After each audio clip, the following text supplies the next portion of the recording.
Welcome back everyone to Top 10 Movies of the Decade. I'm Henry Higgins and we are now on episode 4, which is for 2013. So if you haven't seen the first 3 episodes covering 2010, 2011 and 2012, I'd recommend you go and give them a watch first so as not to spoil the winners when we get to the end of this episode when I mention who the number 1 movie of this episode is in the final with. Come back, we'll still be here counting down the top 10 movies of 2013. I mentioned in a previous video that we're getting into the years now where Josh is going to start coming into it a bit more. That was like last year, I mentioned that in the last video. This is where we start to get, Josh was 5 in 2012.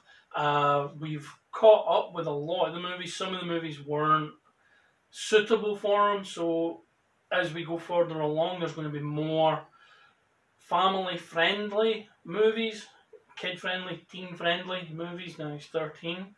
And this movie, at number 10, is a favourite of his. I enjoyed it, but he absolutely loved it. It is Despicable Me 2. Despicable Me was a semi-surprise hit, the first movie, starring Stephen Carell as Gru, a supervillain in the movie who eventually came good. He kind of accidentally adopted 3 girls and then fully adopted them towards the end of the movie as he had his face turn and became a good guy.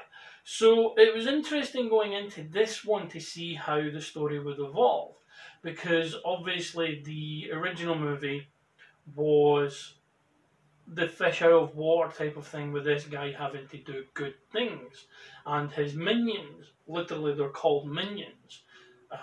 Even if you've never seen Despicable Me, you've seen minions, little yellow things. Some with 1 eye, some with 2 eyes.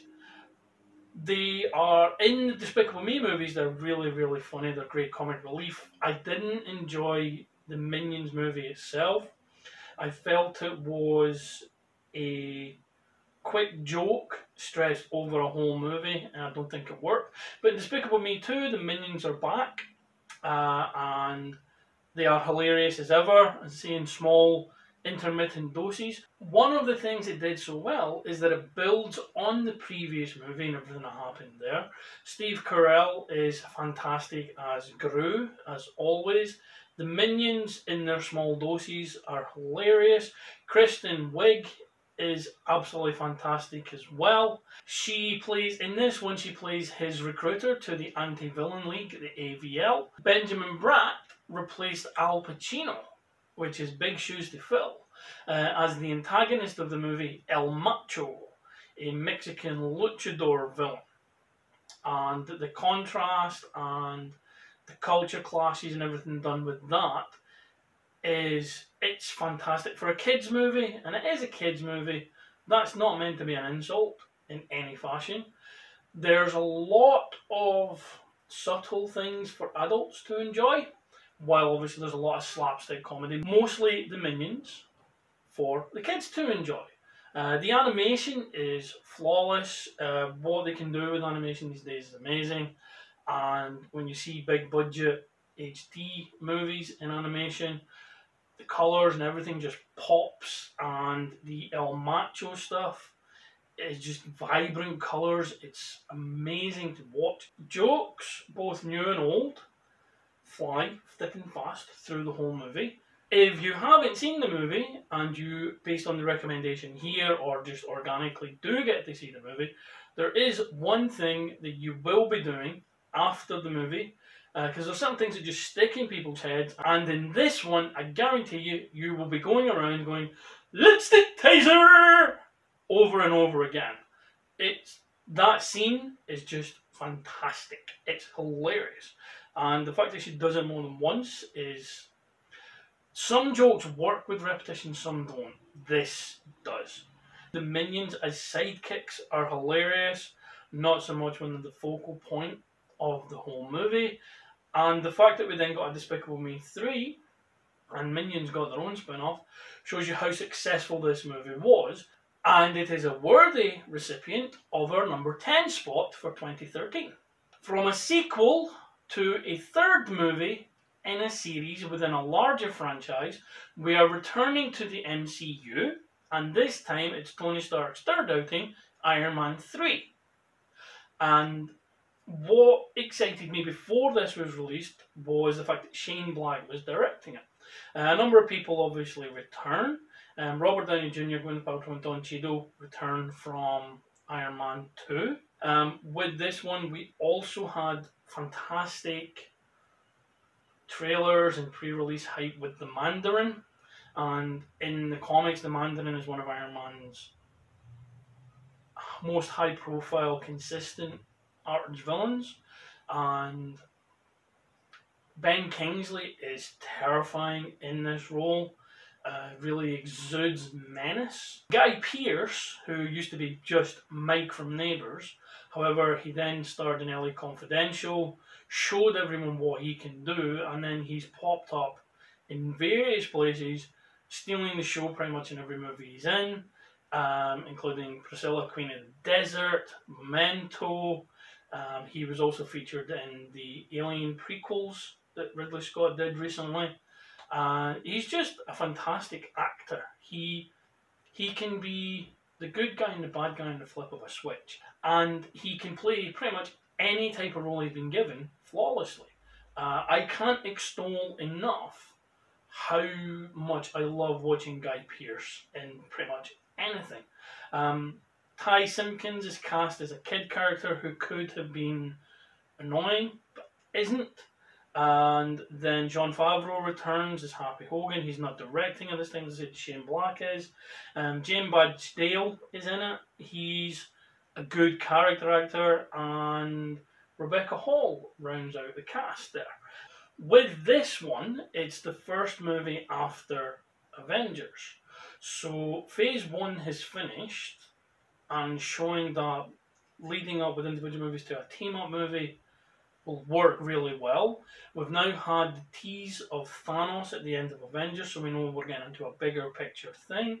And this was tasked with following Avengers and kickstarting Phase 2. Could Marvel, the MCU, repeat the trick and have a Phase 2 on par with Phase 1? I would argue that they actually exceeded Phase 1 with the quality of the movies overall in Phase 2, with the exception of Avengers Age of Ultron. And I loved Avengers Age of Ultron. I thought James Spader was fantastic in the title role.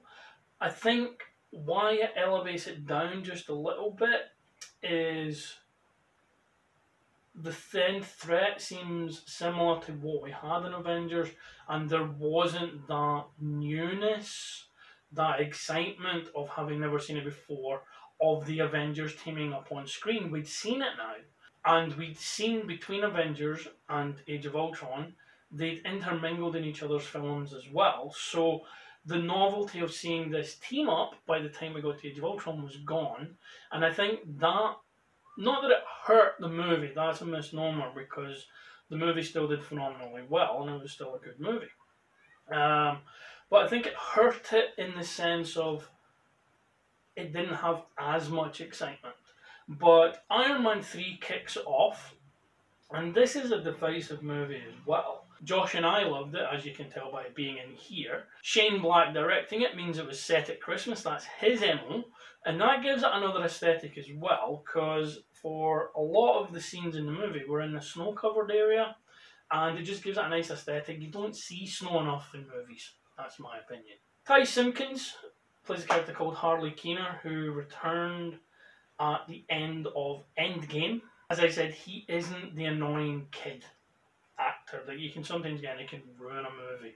Even if the rest of the movie's fantastic, sometimes you just get this child actor who just takes you out of what the movie's trying to do.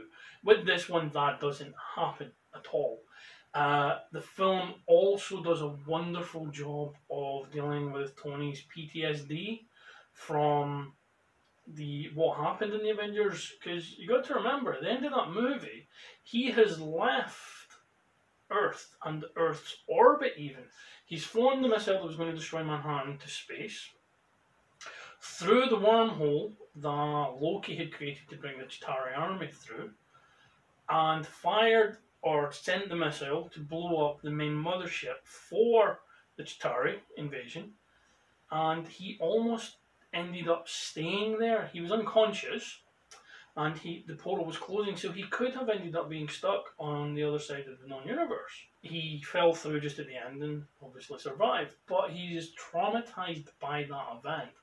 And this movie does an amazing job of showing it, especially a little scene where he's in like a cafe, a little kid comes up with a little drawing, and it sends Tony into hyperventilation. And the only thing that can calm him down is being inside the suit. And that explains the whole tinkering and why he's always building new suits. Because in this movie, there's at least 40 odd suits in the movie. You don't see all of them, but you can tell by the fact that he's calling them the Mark 42 and such like that. This is as far as he's got. It's how he's coping. It's his coping mechanism is to keep building suits. So that's fantastic. Ben Kingsley as the Mandarin is also extremely divisive because of the duality of the character he plays.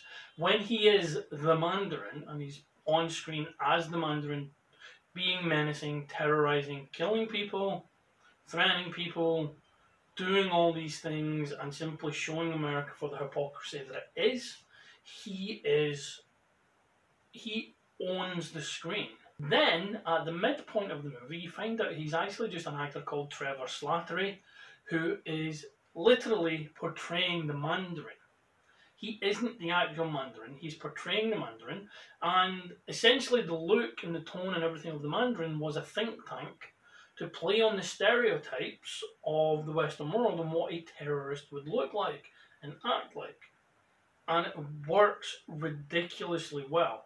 And him playing both that Mandarin and the bumbling, kind of annoying in the right way, Trevor Slattery, it's a testament to his acting prowess that he can switch on a dime in that movie and play both of them, and you believe both of them. It's awesome.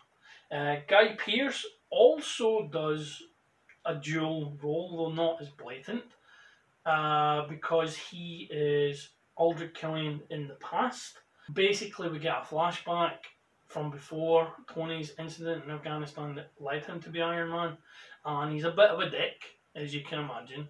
And it's New Year's Eve 99 and in 2000. He says he would meet Aldrich Killian on the roof to discuss something, and he doesn't. He leaves Aldrich Killian on the roof, which is an interesting thing because he did the exact same with Pepper Potts in an earlier Iron Man movie.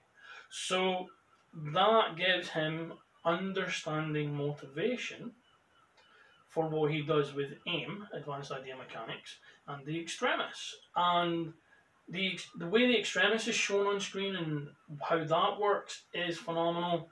The action, the set pieces, the intrigue, it's a thriller, this movie. And they take Tony out of the suit for the most part, which is a brave decision, but it shows the ingenuity of the man, and he is more than just a suit of armour, which was something that was levied against him by Steve Rogers, Captain America. So he shows that he is more than just this suit of armour. The climactic battle with all the suits is just it's an Easter egg fest. We thought we saw the Hulkbuster, we didn't. It was Igor, it's a different armour, but it's still a huge one. And this sets up Tony's arc for the rest of his time in the MCU. The film is the perfect start to Phase 2, and it leads into a number of other movies, and the ripple effect towards what's going to happen, leading to the climactic battles in Infinity War and Endgame against Thanos, start here. And that is why Iron Man 3 is our number 9. The movie at number 8, when I saw the trailers for it and what it was going to be, it created such a wave of nostalgia for me because I grew up watching the old Godzilla movies, and there was a load of, in the late 80s, early 90s, there was a load of mech movies, including a movie that was objectively terrible, but I love it. It's a film called Robot Jocks, about these massive robots that people climb in and they fight. So seeing the monster kaiju Godzilla stuff being crossed with this mech robot jocks thing made Pacific Rim such an intriguing prospect. And it sneaks in here at number 8 with good reason. I mean, it's directed by Guillermo del Toro, who is just a master of his craft, as anyone who's seen things like Pan's Labyrinth, Hellboy, Kronos. There's so many great movies this guy has done, and he has such an imagination for it. So when he was doing this and I saw all of these elements come together, then the trailer culminating with Idris Elba's "We are cancelling the apocalypse" speech, seeing Charlie Hunnam, who was riding high, no pun intended, from Sons of Anarchy. Rinko Kikuchi is in it. Charlie Day, who is hilarious, but he's awesome in this. Rob Kaczynski, who's also in True Blood, he's good in this. Ron Perlman is fantastic as well, as is Bern Gorman, a good British fella. So why was this movie so great? It's a culmination of all these elements I just mentioned coming together and surpassing even my wildest dreams of what the movie would be. The kaiju, the creature designs are just stunning. They're so original, which again is another Del Toro thing. The Jaegers, which are the big robots, are also uniquely designed. The concept that you have to, because of the size of them, you control them with your mind rather than actual controls. Then you need 2 people to be in sync to be able to cope with the strain. That's a fantastic concept as well. The fact that the Jaegers are all different, they all look different, they have different weapons, they operate in the same way, obviously, but they are such interesting designs that they complement the kaijus perfectly. All the cast are excellent in their respective roles, be it the comic relief or be it the straight-laced action or the stern, serious authority figure like Idris Elba's character. The battles are phenomenal set pieces, and it doesn't detract from this also being a character piece, which again is another thing Del Toro does really well. He mixes character with the action and suspense. The effects are flawless. You obviously know it's CGI, but at no point are you drawn out of it by... because shoddy CGI can just ruin an action piece for you or anything that's actually in. This is seamless, it's flawless, everything looks like it's genuinely in frame in the camera. The practical effects that they use complement it so well. And what it also left us was a prospect of this crossing over with the Muted, which was coming at the time, the shared Godzilla universe, the Monsterverse, which was going to have King Kong. Well, eventually, as we know now, there's Godzilla, there's King Kong, and obviously all the Godzilla spin-off creatures, Mothra and such like. So the prospect of that crossing over eventually with Pacific Rim is very exciting. I don't think it will happen now because the second Pacific Rim movie didn't do all that well. It wasn't as good a movie either. So I think that's derailed that a little bit. But Pacific Rim, the original, the first movie, Pacific Rim, is pretty much flawless in the genre, and it's a worthy entry in our list, coming in at number 8. Following that, at number 7, we have our first Arnie movie with The Last Stand. And this is a great movie.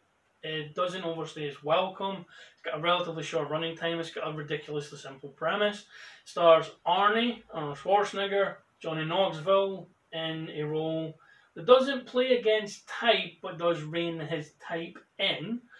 Forrest Whitaker, who always, as I said, just adds so much to anything he's in, who has featured previously in the series so far.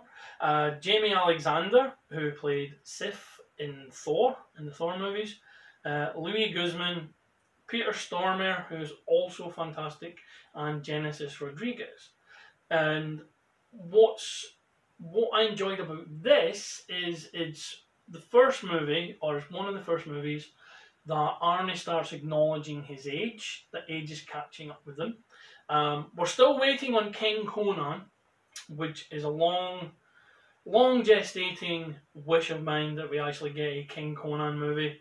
But in this, he plays his age. He's a small town sheriff, and when I say small town, this is a small town sheriff who is essentially just counting down the days till he can retire and doesn't have to do this anymore. Johnny Knoxville is kind of like the local, I would say the weirdo. He's friends with the sheriff and such like. He's just a bit of a gun nut and kind of kooky, as you can imagine with Johnny Knoxville. Peter Stormare is just, he's always a fantastic presence in any movie he does, so he adds so much to it. I mean, if you've seen John Wick 2, he's only in John Wick 2 near the start of the movie, and he's phenomenal there. Forrest Whitaker, he just anchors things. He gives it a sense of gravitas that keeps things together even when things are getting a bit preposterous. And in this, as I say, it's a very simple premise. A drug kingpin has escaped. He's on his way to Mexico. If he crosses the border, we're screwed. He gets away. The thing between him and the border is Arnie's town. Hence why it's called The Last Stand. They set up a last stand for him there. And the action is surprisingly brutal. Doesn't cut away from much. It does a really great job of what it's supposed to be doing. It's funny too. There's a lot of jokes. Sometimes they cross over. But it's just a fun film. And it's one of those ones that will get overlooked. Especially with what else came out around that time. But for me, it's one of Arnie's best movies of the modern era, when he did become too old to really be the action hero that he once was. And this is, for me, this is where it started, and this led to other roles down the line, including Sabotage, which is another good movie. So with this one, The Last Stand unfortunately doesn't get to go to the last round, but it does take a very respectable mid-table position at number 7. It is ridiculously hot here in Carnarvon today. It's been hot all week. It was pushing the mid to high 30s a couple of days ago. It's coming down a bit now, but it is so hot that you can feel the heat in the air. I went to Asda this morning to get myself a pint of milk to drink before I go to work. And obviously inside, Asda is air conditioned, so it was nice. Walking back outside, just a wall of heat. That's what we're dealing with at the moment, but I'm powering through it so that I can bring these videos to you and we can all see which movies are going to head into the final round and which movie will take the ultimate prize. One that won't be doing that, but is still a very respectable movie, in at number 6, is The Wolverine. And this was a follow-up to X-Men Origins, and obviously stars Hugh Jackman. It was directed by James Mangold, who is a fantastic director. He's another one of those where if his name's attached to it, it piques my interest straight away. Hugh Jackman was in it. He's really the only person who comes from the previous movies. So it is very much a solo piece. It also has, and I'm going to look down to read these so I don't mispronounce them, Hiroyuki Sanada, Ria Fukushima, Will Yun Lee, and Svetlana Kochenkova. And she plays Viper. This movie relocates Wolverine to Japan, where some of his greater comic book stories have came from. And while I was seemingly in the minority who enjoyed X-Men Origins Wolverine, and I remain dead fast and convinced that if Weapon 11 was named anything other than, or hinted at as being anything other than Wade Wilson Deadpool, the movie wouldn't have got anywhere near the hate it did. If it was just Weapon 11 and it had taken Deadpool's skills, but it was Scott Adkins who did the stunt, it was just his body, and it was everything put in together, and they didn't call it the Deadpool, they just called it Weapon 11, the movie wouldn't have suffered much in any way. I genuinely believe that.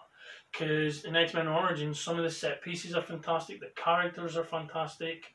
Liev Schreiber as Sabretooth, as Victor Creed, is phenomenal. And I think it gets an unfair shake. But I can understand why certain people didn't like it, and I can understand why Deadpool, that version, killed it for a lot of people. But the Wolverine was an attempt to bring that back, and for the most part, it succeeded. It's violent. It's not Logan violent, but it is violent. Much more violent than the previous one. They're really going for showing what essentially would happen if someone who had knives in his hands attacked people. And it works really well. And the tone is set pretty much perfectly. The villains are a little undercooked in the sense, especially the fact that it's Silver Samurai, who is one of Wolverine's top villains. Obviously, there's Sabretooth as his main antagonist. There's Omega Red. There's also other villains in there, but Silver Samurai is one of them as well, and they really do him bad in this film. Viper's good though. And in this movie, it is canon. All of it is canon because Logan references things that happened in previous X-Men movies and the individual Wolverine movies. So all of it is canon. It sets the scene for Wolverine's cause of losing his powers in Logan. Or not losing his powers, but his powers diminishing in Logan. There's a fantastic scene of when they find out why Logan doesn't have his healing factor and how they kickstart it. There's humour in the movie also, which works surprisingly well with the serious tone that they have. Logan has always been a kind of snippy quipper. He throws a bit of snark out here and there, and it's evident in this movie as well. There's a scene set on a bullet train, which is phenomenal, and this was a fantastic return critically from X-Men Origins. It also sets up the following movies, and there's a deleted scene where Wolverine gets given his comic book costume, the brown and yellow one, with ears and a mask and the gloves and such like. You never see him wear it, obviously it's a deleted scene anyway, but that was a really nice touch that they filmed it and it was part of a deleted scene, so we did get to see it, just not in the movie. So the Wolverine, with his 6 claws, takes number 6 in the list. Smashing in at number 5 is a movie directed by Seth Rogen and Evan Goldberg, the absolutely fantastic This Is the End.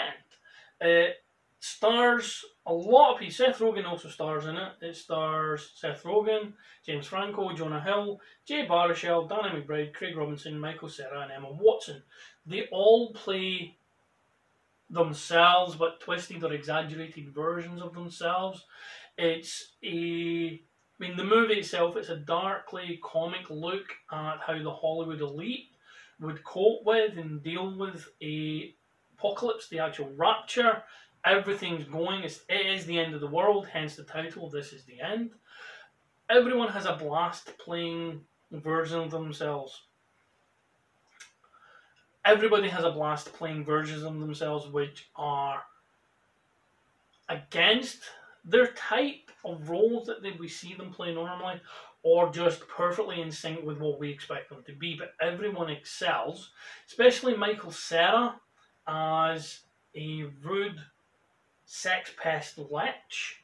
Emma Watson has a fantastic scene as well, where she would rather risk outside than stay with this bunch of creeps and cretins. The premise is milked for humour perfectly.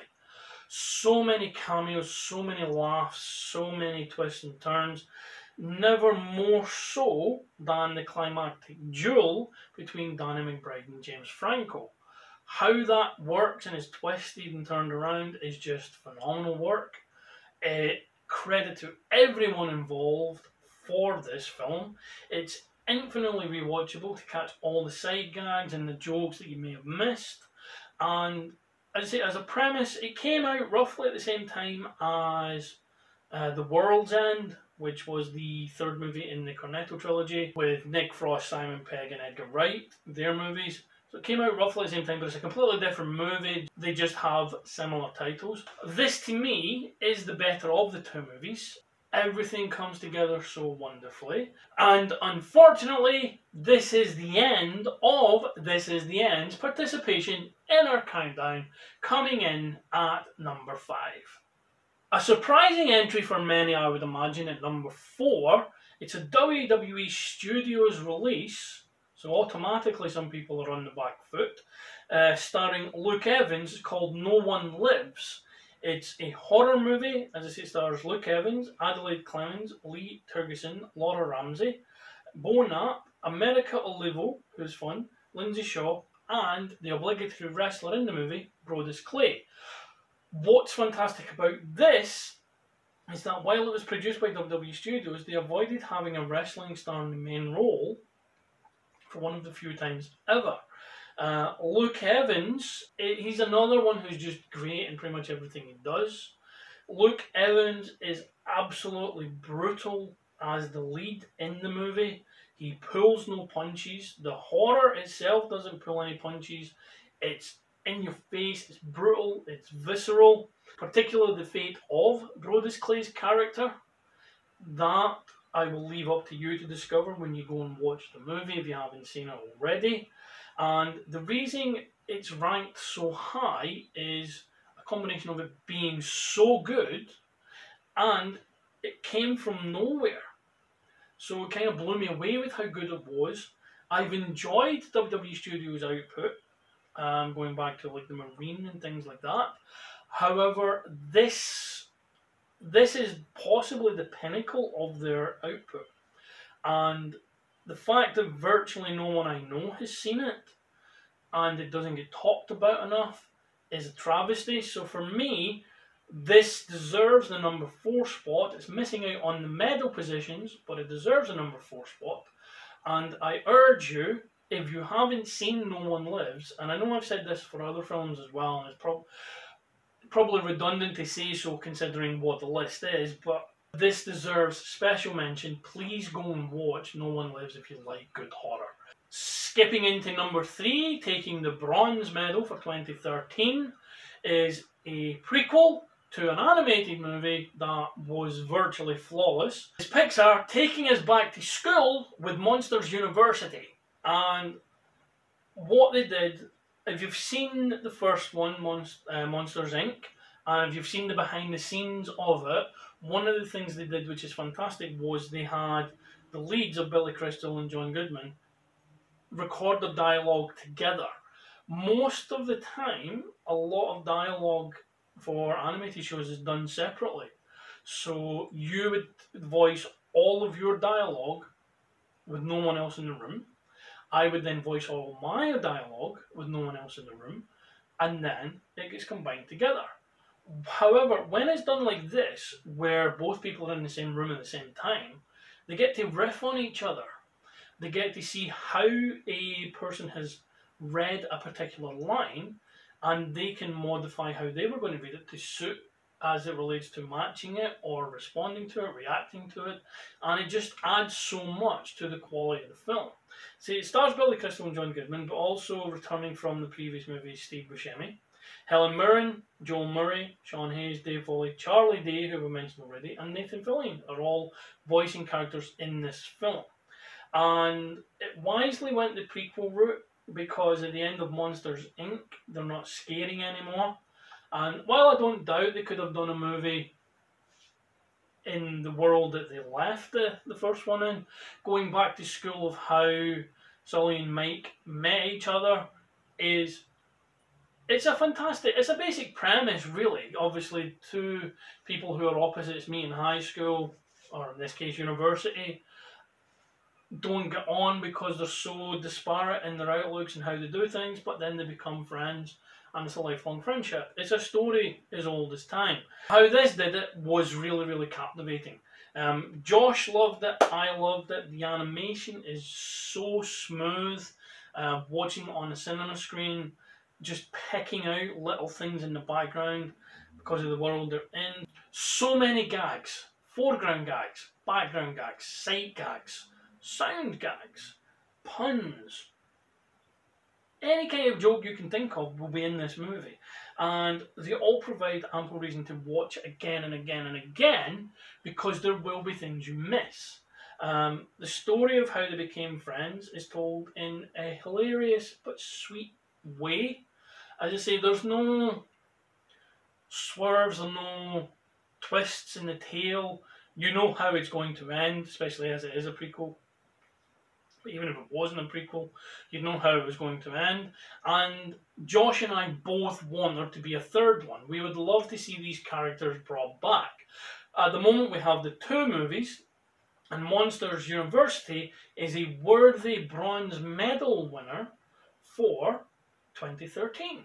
Swooping in to take the runner-up spot is the launch movie of another superhero franchise, a shared universe that it's not had the hits or the critical acclaim that the MCU had, but the DCEU is something Josh and I have both enjoyed, and it started with our number 2 movie, Man of Steel, the first Superman movie to not have Superman in the title, following on from The Dark Knight being the first Batman movie not to have Batman in the title. And it's directed by Zack Snyder, who gets a lot of crap thrown at him. But what Zack Snyder does well, he does better than anyone else. And visually,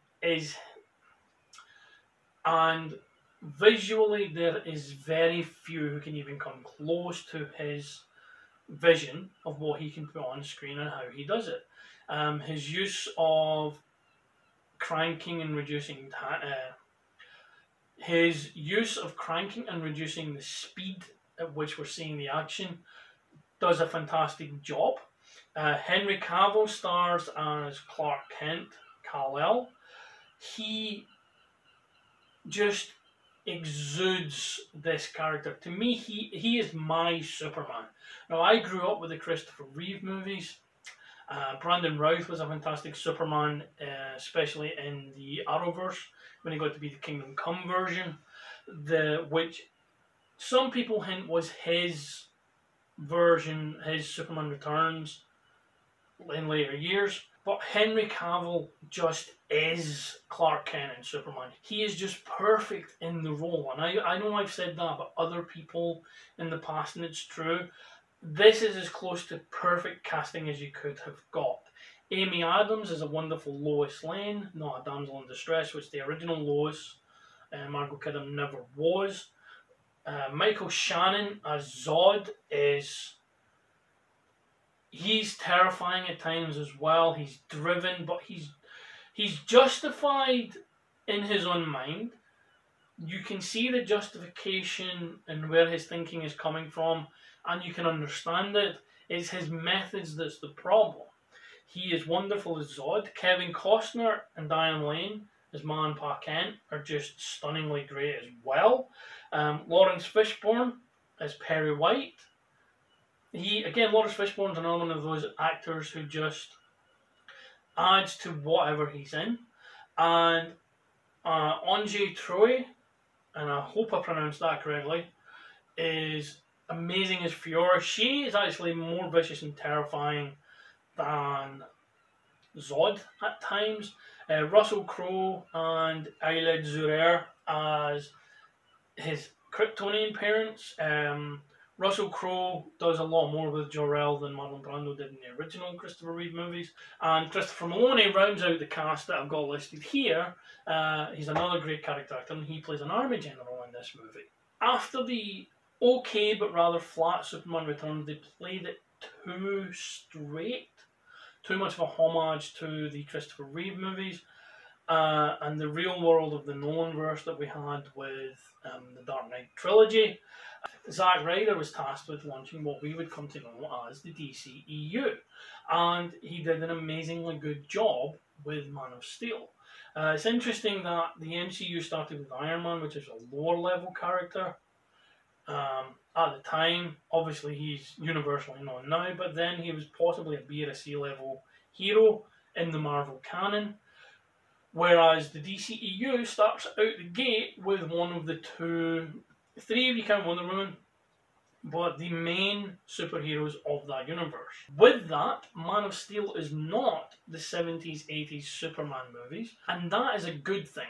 I mean, the comic book Superman isn't those eras now either. And what they do with this movie, because in the Christopher Reeve original we got a brief glimpse of Krypton, with this we get a much longer prologue set in Krypton. It's a good 20, 25 minutes maybe in Krypton, and we get to see what the world is and why Kal-El's birth was such heresy to Zod and the way Kryptonians do things. The visuals, the creature creations, how things work, they do a great job of establishing what led to Krypton's downfall, and also establishing the relationship between Zod and Jor-El. They were friends who, like Charles Xavier and Eric Lancher Magneto, have the same idea. They want the same thing, which is Krypton to prosper. It's their methodology that causes them to drift apart.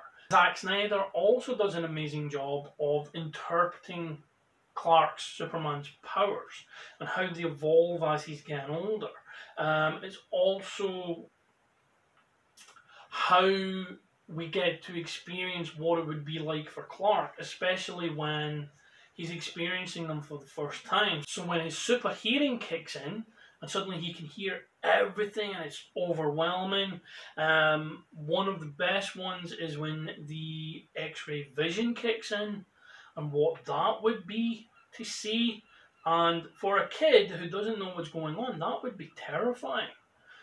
And the flashback scenes that they use to emphasize certain things, including Pa Kent, giving him a bit of advice that you're not expecting Jonathan Kent to give his son, is also a fantastic way of differentiating this from what we've seen before. The cast is, and as I said, Henry Cavill, no exaggeration, is the perfect Clark Kent and the perfect Superman. Everyone excels in the roles they've been given. The fight scenes, which really only come in the latter part of the movie once Zod gets to Earth, the fight scenes are absolutely fantastic. The use of speed and power. The climactic battle, which was derided a lot, but was also used to great effect as a reference point for Batman v Superman to justify Bruce Wayne's antagonistic approach to Clark Kent Superman. The climactic battle is realistic. You've got these two unbelievably superpowered, indestructible beings. Zod is a warrior who doesn't care for the people of Earth. He's trying to terraform into a new Krypton, so he doesn't care what damage he does. And Clark has never been in a proper fight before. He doesn't know his own strength. He doesn't know what's going to happen. So him bumbling and breaking things, just it works in this movie. It's a realistic interpretation of what's going on. And again, this is something they address in Batman v Superman. So you play the long game and don't just go crazy at something that can be easily justified. The killing of Zod by Superman also got people in uproar because Superman doesn't kill. And they forget that Christopher Reeve's Superman has killed, Superman in the comics has killed, and what Zod was doing, it forced his hand, literally forced his hand to break Zod's neck. However, his anguish and his remorse at his actions and causing the death of someone, that's the catalyst for him not to do it again. It's also in Batman v Superman, the actions that happen in that movie and Bruce's eventual emergence from the darkness into some kind of light is why he renews his purpose of not killing. So much of the movie just works. Say the visuals, the sound design. I didn't even get to the sound design when I was talking about the movie. The sound design's phenomenal. The world engine is such an amazing creation, and sound-wise, it's such a unique thing that sticks with you. And as a launching point for the DCEU, this was, for me, on a par with Iron Man as launching off points. They both did what they had to do, which was introduce the concept of a wider universe and establish what the tone was going to be going forward. And for me, there hasn't been a bad movie in the DCEU. There hasn't been any great ones on a par with the greatest MCU movies. There's been moments that have been up there, but the movies themselves haven't. But we're giving it a chance. Wonder Woman was fantastic, and Wonder Woman 84 is due out soon. Looking forward to that. Suicide Squad's another one that gets unfairly maligned as well. Man of Steel is where it started, and Man of Steel is up and away at number 2. Closing out the year, we're back with another... Is it a reboot? Is it a remake? Is it a sequel? There's one scene that makes me believe it's a sequel. I'll explain why when we get to it. But it's another horror movie as well, and it is Fede Alvarez's Evil Dead. Not The Evil Dead, just Evil Dead. It stars Jen Levy, Shiloh Fernandez, Jessica Lucas, Elizabeth Blackmore, and Lou Taylor-Pucci. And one of the things I've mentioned it before, I mentioned in a previous video, remakes and reboots get a lot of stick, unfairly, as I hope I'm showing as we go along these videos. The horror reboots and remakes especially get it rough, and especially when they're reboots of revered classics like The Evil Dead and Evil Dead 2 and Army of Darkness. As long-time viewers of the channel itself will know, and viewers of this series will know, I am a strong advocate for remaking and rebooting things as we go along. Of course we need original content as well, but there's nothing to stop us getting a new interpretation of an old story. And this movie is how you do it. It tackles it perfectly. Everything about it is what I believe Sam Raimi would have done with the first movie had he the budget of this one. It tackles the familiar themes of the Necronomicon and what it does. This movie also has its humour, although it's not as humorous as the Evil Dead movies, or as slapstick is probably how I should put it, especially Army of Darkness. But it goes for brutal violence and sheer malevolence that the Evil Dead movies beforehand didn't actually go for. It plays it a lot straighter, and the cast do a wonderful job of conveying that through the screen and their actions and what they go through and the terror and the violence and the blood. Jane Levy is stunning as Mia, who's our protagonist of the movie, and it wisely isn't a remake as such. It's a remake of a reboot of the concept, but it's a continuation of what we've seen already, and this is what I was touching on earlier, where it was a smart decision and it's not really a remake, which is interesting because Evil Dead 2 is a follow-up from Evil Dead 1, but it essentially remakes the first movie as well, and then adds to it at the end. So with this one, they continued the previous series, confirmed by an end credits cameo, and it allows the studio to tell many stories around the Necronomicon book itself. And essentially, it's like the evil is an entity that haunts whoever reads from the book. Even though it does have a thing for Ash Williams, as shown in the movies and Ash vs. Evil Dead TV series, which was also amazing, it's hilarious. But with this one, it just keeps going and pushes the violence so much. Most of the horror and the violence and the blood are done with practical effects. There are some CG elements in there, but the majority of it is practical, with the closing scene having the record for the most fake blood used in a single scene ever. And if you have seen the movie, you would have seen the amount of blood on screen for the climax. There are, of course, callbacks to the previous movies. None of them are forced, though. They all make sense in the narrative, but there are also things that when you were going into it, you want them to have. You want to see these things happen. So the fact that they do just adds to it. It just makes the movie a better experience. And I still hold out that we will get a follow-up with Mia and Ash joining forces. It has been talked about, and there was rumours not long after this was released that that's what they were going to do. However, we got Ash vs. the Evil Dead TV show instead. Now that that's finished though, the potential for this to be a crossover still exists. For example, Ash could have learned about this incident and decided to go back to the cabin, cross paths with Mia. Suddenly we have our follow-up combining both Evil Dead franchises. We aren't anywhere near it at the moment, but we can hold out hope. Until then, Fede Alvarez and the cast can rejoice in them taking the top spot for 2013. Going into the final episode to find out which will be crowned the top movie of the decade, joining Scott Pilgrim vs. the World, Drive, and Dredd. So we now have Evil Dead in there. We now have 4 of the 10 movies. We're almost at the halfway point of the series and who will be in the final. But Evil Dead is the top spot this time out. Thank you very much for watching. Please like and share the video. Subscribe to the channel. I will catch you again next week when we go through episode 5 for 2014. But for now, thank you, wear a mask, and keep yourself safe.